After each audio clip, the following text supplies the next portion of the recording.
Hi everyone, welcome to the recorded class of our graphic narratives. This is a theory class.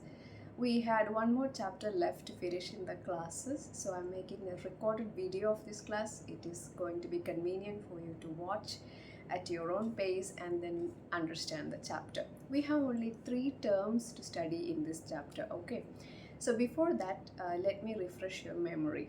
The difference between story and narrative discourse. I hope you remember. If you don't, I repeat, story is the linear structure of what happens or what happened or what you are going to tell them.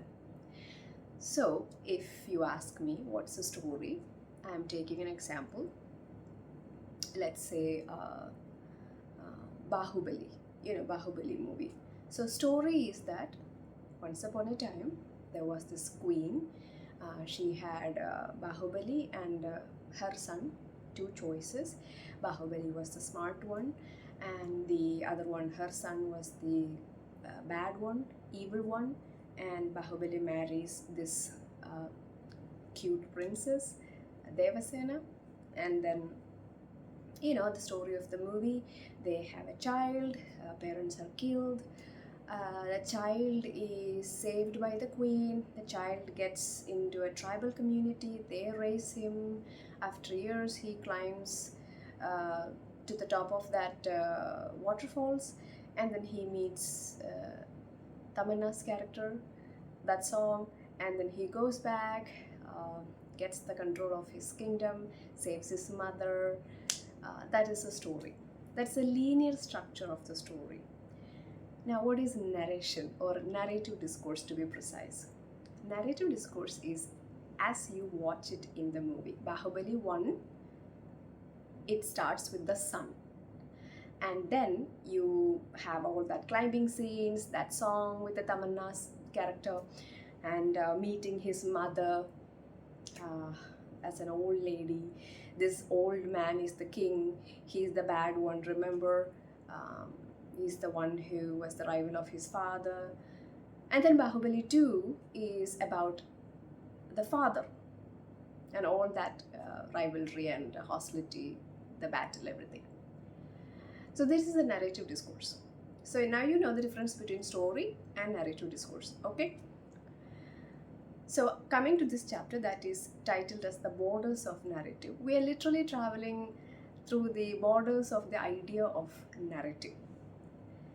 So 3 main things that you have to study in this chapter. The first one is called framing narratives, okay? Framing narratives. Just like how it is termed framing narratives, it is a story or a narrative that is acting like an envelope to a set of stories. That is called framing narrative. The best example is Canterbury Tales. If you're a literature student, you already know Geoffrey Chaucer's Canterbury Tales. So you have all these small stories said by the pilgrims. But what is the framing narrative of Canterbury Tales? If you know Canterbury Tales, if you don't know, please Google it, read something in the Wikipedia. If I'm going to sum it up, the framing narrative of Canterbury Tales is that a group of pilgrims, they are doing a pilgrimage, and then on their way back they tell stories. It's like a competition, and the best story wins, something like that. And same is the case with Boccaccio's Decameron, the Italian first original one, and then Chaucer modeled his Canterbury Tales after Decameron. So Decameron is also the same pattern. A group of men and women, they are running away from the city because there is Black Death, plague. And then while they were traveling from the city to the countryside, they tell stories to entertain each other. So that is Decameron. So the context where the pilgrims are taking a pilgrimage and they're telling a story in Canterbury Tales, or in Decameron, the travelers are running away from the city to save themselves from the Black Death. That is the framing narrative of both of these stories. So if you take another example, 1001 Ravugal, okay, 1001 Nights. Arabian Nights. 1001 കഥകളുണ്ട് അതിൽ നിന്നാണ് പറയുന്നത് അല്ലേ. 1001 കഥകൾ നമുക്ക് അറിയത്തുണ്ടാവില്ല. പക്ഷേ അതിൻ്റെ framing narrative എന്താണ്? Once upon a time, there was a sultan. He married a young woman. She betrayed him. She ran away with somebody else. So he was hurt. So he was angry. And there was this hostility towards women. And so he decided to make sure that no woman would cheat him. So the best method is you marry a young woman and you kill her the very next day. So, she was loyal until death. And the next day he marries another young woman. And another young woman on the third day.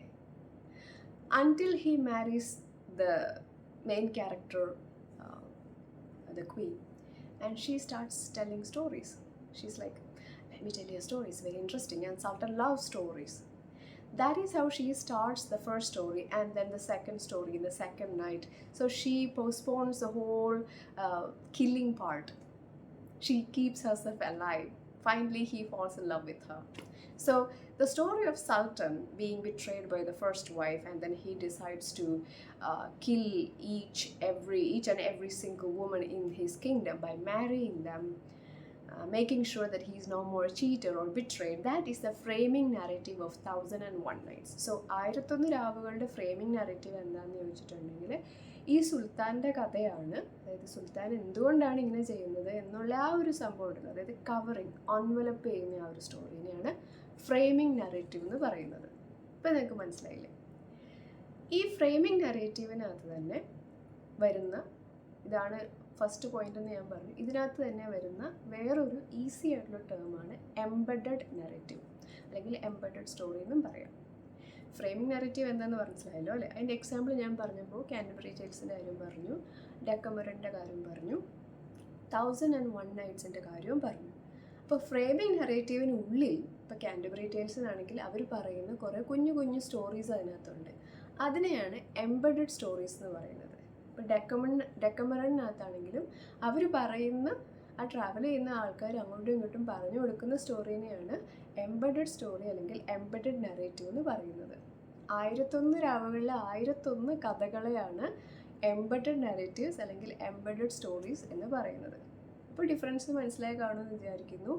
Framing narratives എന്ന് വെച്ചിട്ടുണ്ടെങ്കിൽ സുൽത്താൻ്റെ കാര്യം പറയാനാണെങ്കിൽ അയാൾ കല്യാണം കഴിക്കുന്നു, ഭാര്യ അയാളെ ചതിക്കുന്നു, അയാൾ പിറ്റേ ദിവസം തൊട്ട് ഓരോ പെണ്ണിനെ കല്യാണം കഴിച്ചിട്ട് അവളെ പിറ്റേ ദിവസം കഴുത്തി പിടിച്ച് ഞെക്കി കൊല്ലും. അങ്ങനെ നമ്മുടെ കഥാനായിക കല്യാണം കഴിക്കുന്നു, അവൾ കഥ പറയാൻ തുടങ്ങുന്നു.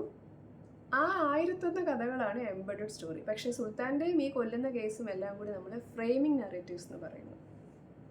Okay, so this is the first part of this chapter. I hope you understood. ഇല്ല എങ്കിലും ഒന്നുകൂടി റിവൈൻഡ് അടിച്ച് കാണുക. വളരെ ഈസി ആയിട്ടാണ് ഞാനിപ്പോൾ പറഞ്ഞത്.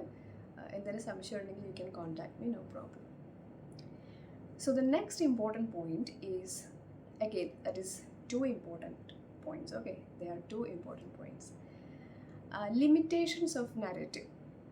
2 ലിമിറ്റേഷൻ ഉണ്ടെന്നാണ് ആബർട്ട് പറയുന്നത്. First one is called പാരാടെക്സ്.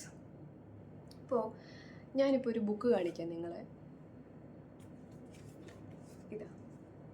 ഇതൊരു ഡ്രോയിങ് ബുക്കാണ്. Okay, yesterday I was looking for a drawing book for my son, and in the store there were so many options, books with better quality papers, different price ranges, and then somehow my eyes went to the first set. That was not even first, the red color one. You see, it is red color. This is the one which caught my attention. So this is a paratext. The color of the book is a paratext. കാരണം ഈ book ഒരു brown കളറിലോ അല്ലെങ്കിൽ ഒരു yellow കളറിലോ അല്ലെങ്കിൽ ഒരു plain white കളറിലോ ആയിരുന്നെങ്കിൽ ഒരു പക്ഷേ ഞാൻ ശ്രദ്ധിക്കുക പോലുമില്ല. സോ ഇതിൻ്റെ ഉള്ളിലെ കോണ്ടൻറ്റ് എന്താണ്? ഒരു ഡ്രോയിങ് ബുക്കാണല്ലേ, നല്ല ക്വാളിറ്റിയുള്ള എന്ത് തരത്തിലുള്ള പെയിൻറ്റും ചെയ്താലും അത് ചീത്തയാവാത്ത രീതിയിലുള്ള പേപ്പേഴ്സുള്ള ബുക്ക്. അതാണ് അതിൻ്റെ കോണ്ടൻറ്റ്. ശരിക്കും അത് നോക്കിയിട്ടാണ് ഞാൻ വാങ്ങുന്നത്. പക്ഷേ എൻ്റെ ഡിസിഷനെ അഫക്റ്റ് ചെയ്തത് ഇതുമായിട്ട് യാതൊരു ബന്ധവും ഇല്ലാത്ത കവർ പേജിൻ്റെ കളറാണ്. So paratext, even though it doesn't seem like our word important, and it doesn't seem like it doesn't affect the main narrative, it affects our perception. ഇനി നമ്മുടെ ക്രിയേറ്റീവ് റൈറ്റിങ്ങിലോ അല്ലെങ്കിൽ ഗ്രാഫിക് നെറേറ്റീവ്സിലോ അല്ലെങ്കിൽ ഏത് ഫിക്ഷനുമായിട്ട് ബന്ധപ്പെട്ട സിനിമയുടെ കാര്യത്തിലാണെങ്കിൽ പോലും ഇതിനെ കുറച്ചുകൂടി സിമ്പിളായിട്ട് മനസ്സിലാക്കാനായിട്ട് ഞാൻ പറഞ്ഞുതരാം. നമ്മൾ ഒരുപാട് മലയാളം സിനിമകൾ ഇപ്പോൾ റിലീസാവുന്നത് സോഷ്യൽ മീഡിയയിൽ കൂടെയൊക്കെ ഒത്തിരി റീലൊക്കെ കണ്ടിട്ടും പല പല സീനുകളുടെയും അതുപോലെ തന്നെ അതിനകത്ത് അഭിനയിച്ച ആൾക്കാരുടെ ഇൻ്റർവ്യൂസൊക്കെ കണ്ടിട്ട് ഇഷ്ടപ്പെട്ടിട്ടൊക്കെ നമ്മൾ സിനിമകൾ പോയി കാണാറുണ്ട്. എല്ലാവരും നല്ല, പക്ഷേ ചില ആൾക്കാരെങ്കിലും നമുക്കറിയാമല്ലോ മലയാളത്തിൽ കുറച്ച് ആക്ടേഴ്സും ഉണ്ട്, അവർ സിനിമയേക്കാൾ നന്നായിട്ടാണ് അവരുടെ ഇൻ്റർവ്യൂ നല്ല നല്ല ഭയങ്കര രസമാണ് കേൾക്കാനൊക്കെ. അപ്പോൾ അത് സിനിമയുടെ പ്രൊമോഷൻ്റെ ഭാഗമായിട്ട് അവർ ചെയ്യുന്ന ഇൻ്റർവ്യൂസാണ്. പക്ഷെ അത് സിനിമയെക്കുറിച്ച് പറയുന്നു, സിനിമയുടെ സെറ്റിൽ വെച്ച് നടക്കുന്ന പല കാര്യങ്ങളെക്കുറിച്ച് പറയുന്നു, തമാശകൾ പറയുന്നു, അങ്ങോട്ടും ഇങ്ങോട്ടും ട്രോളുന്നു, സോഷ്യൽ മീഡിയയിൽ പോയി അങ്ങോട്ടും ഇങ്ങോട്ടും ട്രോളുന്നു. സോ അത് സിനിമയാണോ? അത് സിനിമയുടെ ഭാഗമാണോ? ആണോയെന്ന് ചോദിച്ചാൽ അല്ല. Right? It doesn't become part of the narrative. പക്ഷേ അത് സിനിമയുടെ ഒരു എക്സ്റ്റൻഷൻ ആണെന്ന് പറയാം. അതായത് സിനിമ എന്ന നറേഷൻ്റെ ബോർഡറിലുള്ളൊരു സംഭവമാണത്. പുറത്തേക്ക് പോയിട്ടും ഇല്ല, എന്നാൽ അകത്തോട്ട് വന്നിട്ടും ഇല്ല. പക്ഷേ ഈ ഇൻ്റർവ്യൂസും ട്രോളുകളും ഈ കോമഡിയും സോഷ്യൽ മീഡിയയിലുള്ള ഈ കാര്യങ്ങളൊക്കെ കേട്ടിട്ട് തന്നെയാണ് നമ്മൾ ഈ സിനിമയെക്കുറിച്ച് അറിയുന്നതും ഇതിൻ്റെ രസം സിനിമയ്ക്കുണ്ടെന്ന് പ്രതീക്ഷിച്ചിട്ടാണ് നമ്മൾ പോയിട്ട് സിനിമ കാണുന്നത്. ശരിയല്ലേ? പക്ഷെ ചിലപ്പോൾ ചില ആൾക്കാർക്ക് ആ ഇൻ്റർവ്യൂവിൻ്റെ അത്രയും രസം സിനിമയിൽ ഇല്ല എന്ന് തോന്നുമ്പോൾ നമ്മളെന്താ പറയുക, ഓ അത് ചുമ്മാ ഇൻ്റർവ്യൂവിൽ അവന്മാർ കുറേ ഇതൊക്കെ പറയുന്നുണ്ട്, സിനിമ വലിയ ഗുണമൊന്നുമില്ല. അതെന്തുകൊണ്ടായിരിക്കും നമുക്കങ്ങനെ തോന്നുന്നത്? Because when we watched that interview, we were expecting a lot of that type of entertainment in the movie, but the movie was different. ഇപ്പോൾ വെയിറ്റിംഗ് ഫോർ ഗോദോ, ലിറ്ററേച്ചർ സ്റ്റുഡൻസിന് അറിയാം, വെയിറ്റിംഗ് ഫോർ ഗോദോ എന്ന് പറഞ്ഞിട്ടുണ്ടെങ്കിൽ ഒരു absurd ഡ്രാമയാണ്. ഈ drama ആദ്യം advertise ചെയ്ത് കഴിഞ്ഞപ്പോൾ അതൊരു കോമഡി, ചിരിക്കാനുള്ളൊരു സാധനം എന്ന് പറഞ്ഞിട്ടാണ് അഡ്വർടൈസ് ചെയ്തത്.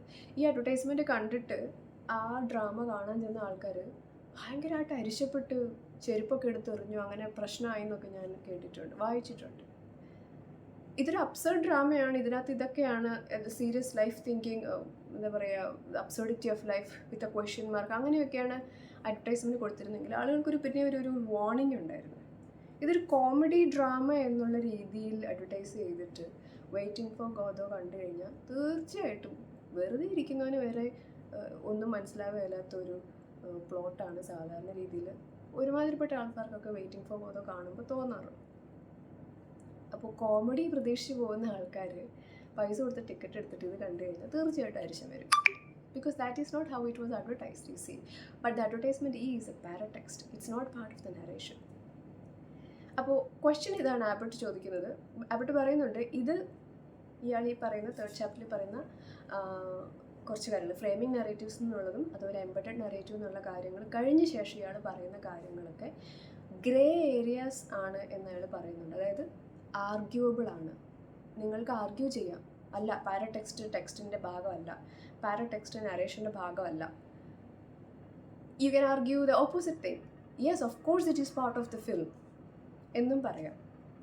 പക്ഷെ നമ്മളിവിടെ പഠിക്കുന്നത് ഈ പുള്ളിയുടെ തിയറിയാണ്. അപ്പോൾ ആബർട്ടിൻ്റെ തിയറി പ്രകാരം പുള്ളി പറയുന്നത് പാരടെക്സ്റ്റ് ടെക്സ്റ്റിൻ്റെ പെർസെപ്ഷൻ, നമ്മൾ എങ്ങനെയാണ് ഇതിനെ കാണുന്നത് എന്നുള്ളതിനെ അഫക്റ്റ് ചെയ്യുന്നുണ്ട് എന്നാണ് പുള്ളി പറയുന്നത്. ഇല്ല എന്നല്ല, ഉണ്ട് എന്നാണ് പുള്ളി പറയുന്നത്. അപ്പോൾ നമ്മൾ എക്സാമിനും അതുപോലെ തന്നെ എഴുതി വയ്ക്കണം. പിന്നെ രണ്ടാമത് അയാൾ പറയുന്ന കാര്യം അത് കുറച്ചുകൂടി കോംപ്ലിക്കേറ്റഡ് ആണ്. ചിലപ്പോൾ നിങ്ങൾക്ക് ബുദ്ധിമുട്ടുണ്ടാവും മനസ്സിലാവാൻ. അപ്പോൾ ഞാനിന്ന് സിമ്പിളായിട്ടൊരു എക്സാമ്പിൾ പറയാം. കോഴിയാണോ മുട്ടയാണോ ആദ്യം ഉണ്ടായതെന്ന് ഉള്ളൊരു ഫിലോസഫിക്കൽ ക്വസ്റ്റ്യൻ നിങ്ങൾ കേട്ടിട്ടുണ്ടാവും അല്ലേ?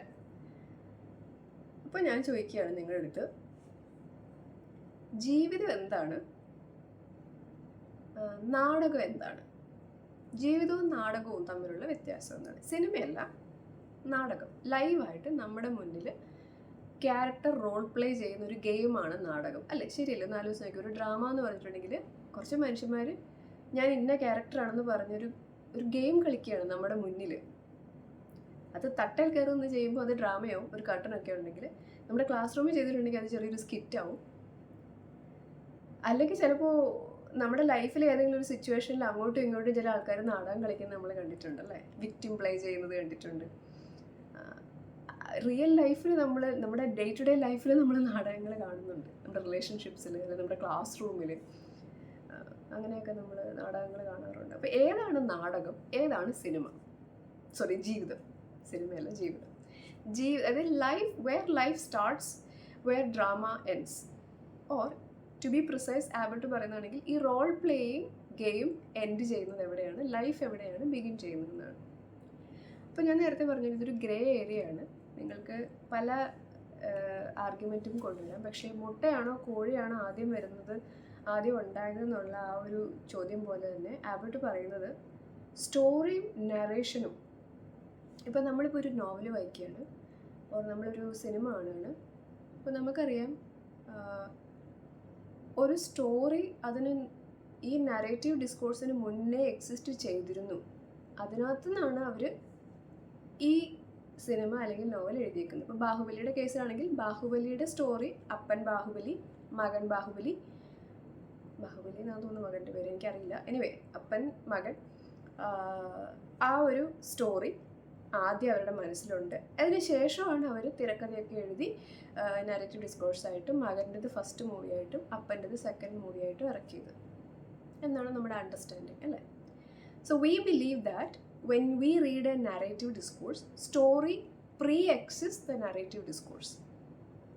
അതെന്തോ ആവട്ടെ, സിനിമയോ നോവലോ ഡ്രാമയോ എന്തോ ആവട്ടെ, ഒരു സ്റ്റോറി ഒറിജിനലായിട്ട് അതിൻ്റെ മുന്നേ എക്സിസ്റ്റ് ചെയ്തിരുന്നു. അതിന് ശേഷമാണ് നറേറ്റീവ് ഡിസ്കോഴ്സ് എക്സിസ്റ്റ് ചെയ്യുന്നത് എന്നാണ് നമ്മൾ പൊതുവെ വിശ്വസിക്കാറ്. അപ്പോൾ സ്റ്റോറിക്കാണ് നമ്മളവിടെ പ്രാധാന്യം കൊടുക്കുന്നത് അല്ലേ.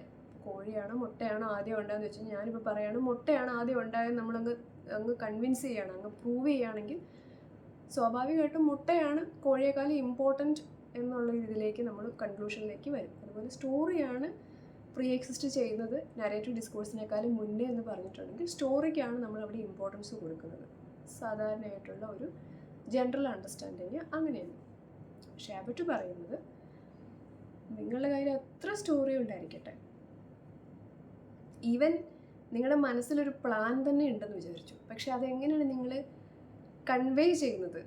അത് നറേറ്റീവ് ഡിസ്കോഴ്സിലൂടെയാണ്, അത് നറേഷനിലൂടെയാണ്. നറേഷനിലൂടെ നിങ്ങളത് ചെയ്താലേ ആ സ്റ്റോറിക്ക് അവിടെ എക്സിസ്റ്റ് ചെയ്യാൻ പറ്റുള്ളൂ. അതായത് മുട്ടയെന്ന് കോഴി ഉണ്ടായാലേ ആ മുട്ട എന്തെങ്കിലും ഒരു മീനിങ് ഫുൾ പേർപ്പസ്ഫുൾ ആയിട്ടുള്ളൊരു സാധനമായിരുന്നു എന്ന് ഉണ്ടാവും. ഒന്നും കൂടി പറയാനാണെങ്കിൽ, സിമ്പിളായിട്ട് പറയാനാണെങ്കിൽ, ബാഹുബലിയുടെ ഒന്നാമത്തെ സിനിമയും രണ്ടാമത്തെ സിനിമയും ഇറങ്ങിയില്ല എങ്കിൽ നമ്മൾ ഈ ബാഹുബലി, അപ്പൻ ബാഹുബലിയുടെയോ മകൻ ബാഹുബലിയുടെയോ ഒരു സ്റ്റോറി എന്നുള്ള സാധനം ആരുടെയോ മനസ്സിലുണ്ടായിരുന്നെന്നോ അല്ലെങ്കിൽ ഏതെങ്കിലും ചരിത്ര പുസ്തകത്തിൽ ഉണ്ടായിരുന്നോ എന്ന് നമ്മൾ ബോധവെടുകയാവില്ല. ഏത് ബാഹുബലി, അങ്ങനെ ഒരു രാജാവ് പോലും ഇല്ലായിരുന്നു എന്ന് നമ്മൾ വിചാരിക്കും. ആരെങ്കിലും പറഞ്ഞാൽ തന്നെ നിങ്ങൾക്കറിയാമോ പണ്ട് കർണാടകയിലൊരു അല്ലെങ്കിൽ ഒരു ആന്ധ്രയിലൊരു ബാഹുബലി എന്ന് പറഞ്ഞ രാജാവ് ഉണ്ടായിരുന്നു. ഞാൻ മഹാബലി എന്ന് കേട്ടിട്ടുണ്ട്, ബാഹുബലി നമുക്കറിയില്ല എന്നേ നമ്മൾ പറയുള്ളൂ. ശരിയല്ലേ? അപ്പോൾ ആ ഒരു ഇതിൽ വെച്ച് നോക്കുകയാണെങ്കിൽ സ്റ്റോറി ആദ്യം ഉണ്ടായിട്ടും ആ സ്റ്റോറി എക്സിസ്റ്റ് ചെയ്യാനുള്ള കാരണം നറേറ്റീവ് ഡിസ്കോഴ്സ് ആണെന്ന് പറയേണ്ടി വരും. ശരിയല്ലേ? അപ്പോൾ നറേറ്റീവ് ഡിസ്കോഴ്സാണ് കൂടുതൽ സ്റ്റോറീനെ എക്സിസ്റ്റ് ചെയ്യാൻ സഹായിക്കുന്നത്. കാരണം നറേറ്റീവ് ഡിസ്കോഴ്സ് ഇല്ല എങ്കിൽ സ്റ്റോറി എക്സിസ്റ്റ് ചെയ്യുന്നില്ല. എന്നാൽ ഇത് അങ്ങോട്ടും ഇങ്ങോട്ടും മ്യൂച്വലി സപ്പോർട്ടീവ് ആണോ എന്ന് ചോദിച്ചിട്ടുണ്ടെങ്കിൽ അല്ലതാനും. നറേറ്റീവ് ഡിസ്കോഴ്സ് ഇല്ലാതെയും സ്റ്റോറിക്ക് എക്സിസ്റ്റ് ചെയ്യാം. പക്ഷേ നറേറ്റീവ് ഡിസ്കോഴ്സിലൂടെ വരുമ്പോഴാണ് സ്റ്റോറി അവിടെ ഉണ്ട് എന്നുള്ളത് പെർസെപ്ഷനിലൂടെ നമ്മൾ അറിയുന്നത്. എക്സിസ്റ്റ് ചെയ്യുന്നുണ്ടാവാം, പക്ഷെ നമുക്കതിനോട് യാതൊരു വിധത്തിലും നമുക്ക് റിലേറ്റ് ചെയ്യാൻ പറ്റില്ല. ഇപ്പോൾ ബാഹുബലി എന്നൊരു രാജാവ് ഉണ്ടായിരുന്നു എന്ന് പറഞ്ഞാൽ നമ്മൾ പറയുന്ന ആൻസർ ഞാൻ നേരത്തെ പറഞ്ഞു, അറിയില്ല. മഹാബലിയാണ് കേട്ടിട്ടുണ്ട്, ബാഹുബലി അറിയില്ല എന്ന് പറഞ്ഞാൽ നമുക്ക് പിന്നെ ബാഹുബലി ആരെങ്കിലും ആണോ? അല്ല. പക്ഷെ ഇപ്പോൾ നമുക്ക് ബാഹുബലി എന്ന് പറഞ്ഞാൽ ബാഹുബലി നമുക്കറിയാം. എന്തുകൊണ്ടാണ്? നറേറ്റീവ് ഡിസ്കോഴ്സ് ആയിട്ടുള്ള ബാഹുബലി 1ഉം 2ഉം നമ്മൾ കണ്ടതുകൊണ്ടാണ്. സോ ഞാൻ ബാഹുബലിയുടെ എക്സാമ്പിൾ കുറേ ഉപയോഗിച്ചു, ഐ നോ ദാറ്റ്. വേറൊരു നല്ല എക്സാമ്പിൾ നിങ്ങൾക്ക് എല്ലാ ബാച്ചിൽ നിന്നുള്ള കുട്ടികൾക്ക് മനസ്സിലാവുന്ന രീതിയിലുള്ളൊരു എക്സാമ്പിൾ ഇതേ എനിക്ക് നോക്കിയിട്ട് കണ്ടുള്ളൂ. പിന്നെ അല്ലെങ്കിൽ നോവലൊക്കെ പറയാം, പക്ഷേ എല്ലാ കുട്ടികളും ലിറ്ററേച്ചർ ബാക്ക്ഗ്രൗണ്ടുള്ള കുട്ടികളായിരിക്കില്ല. സോ അതുകൊണ്ടാണ് ഞാൻ ഈ ഒരു എക്സാമ്പിൾ ഉപയോഗിച്ചത്. അപ്പോൾ ഇത്രയും ഈ ചാപ്റ്ററിലുള്ളൂ. 3 കാര്യങ്ങൾ. ഒന്ന് ഫ്രെയിമിംഗ് നറേറ്റീവ്, ഓർക്കുക. ഡെക്കമറൺ, കാൻറ്റർബറി ടെയിൽസ്, 1001 രാവുകൾ, 1001 നൈറ്റ്സ് ഒക്കെ ഫ്രെയിമിംഗ് നറേറ്റീവാണ്. എംബഡഡ് നറേറ്റീവ് എന്ന് പറഞ്ഞാൽ ഇതിനുള്ളിലുള്ള കുഞ്ഞു കുഞ്ഞു കഥകളെയാണ് എംബഡഡ് നറേറ്റീവ്സ് എന്ന് പറയുന്നത്. രണ്ടാമത്തെ കാര്യം നറേഷനിൽ എങ്ങനെയാണ് ലിമിറ്റ് ചെയ്യുന്ന കാര്യങ്ങൾ എന്നാണ്. ഒന്ന് പാരടെക്സ്റ്റുകളാണ്. 2 ഡ്രാമയോ അല്ലെങ്കിൽ റോൾ പ്ലേയിങ് ഗെയിംസ് എന്ന് അയാൾ ഉദ്ദേശിക്കുന്ന ഡ്രാമ എങ്ങനെയാണ് സ്റ്റോറീനെയോ അല്ലെങ്കിൽ നറേറ്റീവ് ഡിസ്കോഴ്സിനെയോ ഇതിലേതിനെയാണ് സപ്പോർട്ട് ചെയ്യുന്നതെന്നാണ്. എവിടെയാണ് ലൈഫ് സ്റ്റാർട്ട് ചെയ്യുന്നത്, എവിടെയാണ് ഡ്രാമ എൻഡ് ചെയ്യുന്നത് എന്നുള്ള ക്വസ്റ്റ്യനാണ്. അതായത് നറേഷനെ ഇത് ഏതെങ്കിലും ലിമിറ്റ് ചെയ്യുന്നുണ്ടോ എന്നാണ് ചോദിക്കുന്നത്. അപ്പോൾ ആബർട്ട് പറയുന്നത് ആബർട്ട് പറയുന്നത് നറേറ്റീവ് ഡിസ്കോഴ്സാണ് ഇതിന് എല്ലാത്തിൻ്റെയും അടിത്തറ എന്നാണ് ആബർട്ട് പറയുന്നത്. അപ്പോൾ ഇത്രയും കാര്യം നമുക്ക് ചാപ്റ്റർ 3 പഠിക്കാനുള്ളൂ. വളരെ സിമ്പിളായിട്ട് ഞാനിപ്പോൾ അത് എക്സ്പ്ലെയിൻ ചെയ്തു. മലയാളത്തിൽ നല്ല മനസ്സിലാവാൻ എളുപ്പമുള്ള എക്സാമ്പിൾസാണ് പറഞ്ഞു തന്നത്. പക്ഷേ നിങ്ങൾക്ക് ഇനിയും മനസ്സിലായിട്ടില്ല എങ്കിൽ എക്സാമിൻ്റെ അത്രയും ദിവസം വരെ വെയിറ്റ് ചെയ്യാതെ അതിന് മുന്നേ ആയിട്ട് എനിക്കൊരു വാട്സപ്പിൽ വോയിസ് അയയ്ക്കുക. So I can simplify further and we can communicate. Thank you. By.